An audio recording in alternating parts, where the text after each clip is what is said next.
General اعجاز اعوان صاحب، کیا situation بننے جا رہی ہے؟ ایک دفعہ پھر افغانستان خانہ جنگی کی طرف خدشہ ہے کہ چلا جائے گا؟ انفارچونیٹلی حالات ایسے ہی نظر آ رہے ہیں۔ اس کی وجہ یہ ہے کہ جو سٹیٹس کو فورسز، ایک تو امریکن نے جب نکلنے کا ارادہ کیا اور مجبوروں نے نکلنا پڑا، جن لوگوں کو وہ سموک آؤٹ کرنے کے لیے آئے تھے انہی کے ساتھ ڈائلاگ پہ کر کے ایک ٹیبل پہ بیٹھ کے ایک معاہدہ دوحہ میں کر کے اب وہ جا رہے ہیں۔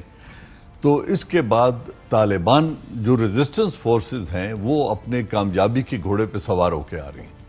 ان کو امریکن اگر نہیں روک سکے، اپنی most modern army and America lead coalition forces اگر نہیں روک سکیں تو local government, Ashraf Ghani government یا افغان نیشنل آرمی ان کا راستہ نہیں روک سکتی۔ اب جب ایسا ہے تو پھر یقیناً،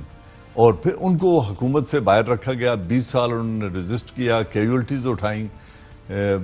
2 لاکھ سے زیادہ افغان جو ہیں وہ شہید ہوئے، اور اس کے علاوہ جو ڈسیبل ہوئے وہ ان کی الگ تعداد ہے۔ تو ان لوگوں کو جب وہ اقتدار میں اپنا حصہ مانگ رہے ہیں اور ان کے ساتھ امریکن نے انہیں as a force to reckon with recognize کر کے ان کے ساتھ ڈائلاگ کیا ہے اور اشرف غنی گورنمنٹ کو اس ڈائلاگ سے باہر رکھا ہے، تو ایک ریئلٹی یہ ہے کہ ریزسٹنس فورسز کا ایک سٹریچر ہے، ایک سٹے ہے، ان کی ایک سٹرینتھ ہے جن کے ساتھ نیگوشیٹ کیا گیا۔ اب جب وہ وہ کابل کی طرف بڑھ رہے ہیں تو اشرف غنی فورسز یا ریزسٹنس جو سٹیٹس کو فورسز ہیں وہ انہیں آسانی سے ہینڈ اوور اقتدار نہیں کریں گی، وہ انہیں اقتدار میں پارٹنر نہیں بنائیں گی جب تک ایک وزڈم کے ساتھ، ایک طریقے کے ساتھ جو افغانوں کا ایکسیپٹیبل ہو، اس تک ان کے ساتھ شرکت اقتدار نہیں کی جاتی، ایک انٹرم گورنمنٹ نہیں بنائی جاتی، اور فری اینڈ فیئر الیکشن کی طرف جب تک وہ نہیں جاتے تو ایک کلیش کسی کیفیت ہوگی۔ اور اگر ہم تاریخ افغانستان کی اپنے سامنے رکھیں، تاریخ میں تو یہ بھی کہا جاتا ہے افغانستان کی کہ جب بھی کوئی انویڈرز آتے ہیں تو افغانی کہتے ہیں کہ اچھا گھڑی تمہارے پاس ہے، وقت ہمارے پاس ہے۔ یقیناً، اور انہوں نے یہ بارہ پروو کیا ہے، 3 سپر پاورز کو وہ ڈیفیٹ کر چکے ہیں، اور اسی لیے گریو یارڈ آف امپائرز کہا جاتا ہے۔ تو انہوں نے 3 سپر پاورز کو اپنی ٹرمز پہ فائٹ کر کے سیکریفائسز دے کے ملک سے باہر جانے پر مجبور کیا۔ تو جب وہ اس طرح کا ریزالو اور ریزسٹنس رکھتے ہیں تو پھر انہیں کوئی فورن سلوشن ان کے اوپر نافذ نہیں کیا جا سکتا۔ اس کے پاکستان پہ کیا اثرات ہوں گے؟ اور افغانستان میں اب یہ نیٹو فورسز جا رہی ہیں، امریکہ اگر وہاں سے جا رہا ہے، برطانیہ جائے گا، تو وہ اپنے پراکسیز بھی وہاں پہ رکھیں گے، احمد شاہ مسعود کے صاحبزادے جو ہیں ان کو کلٹیویٹ کریں گے، ڈیفرنٹ وار لارڈز کو کریں گے، اور اس کے پاکستان پہ کیا اثرات آئیں گے؟ وزیر اعظم نے دہشت گردی کا کہا کہ اب بھی افغانستان سے دہشت گردی کا خطرہ ہے، پاکستان پہ دہشت گردی کے حملے وہ بڑھ سکتے ہیں دوبارہ سے؟ دیکھیں، پہلی بات یہ ہے کہ اگر انسٹیبلٹی بڑھے گی اور ان فائٹنگ شروع ہوگی تو ایک کیوس کریٹ ہوگا پورے ملک میں۔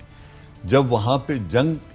پورے ایک ان فائٹنگ یا پوری قوم حالت جنگ میں ہو جائے گی تو 3-4 چیزیں بڑی رائٹنگ آن دا وال ہیں۔ پہلی بات یہ ہے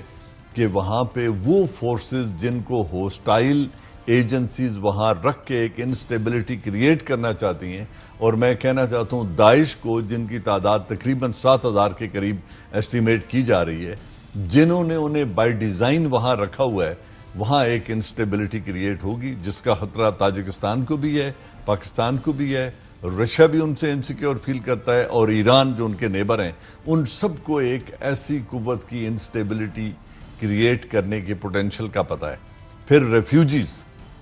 کسی بھی طرف جب ان فائٹنگ ہوگی تو لوگ اپنی جان بچانے کے لیے، ریفیوجیز پہلے بھی پاکستان میں ہے جن میں اب بھی ہم تقریباً 27 لاکھ کے قریب اب بھی ہوسٹ کر کے انہیں بیٹھے ہوئے ہیں اور ہم انہیں واپس نہیں بھیج سکے۔ اگر مزید ریفیوجیز آتے ہیں تو وہ ایک اور چیلنج ہو جائے گا۔ جس ٹریڈ یا ہم جو توقع کی جا رہی ہے کہ ریجن اکنامکلی گرو کرے گا، تو جو افغانستان جو مرکز ہے اور وہ شاہراہ ہے جہاں سے سینٹرل ایشین سٹیٹس، جہاں سے وزیر اعظم نے اس کا ذکر کیا، لیکن اس سوال اب میں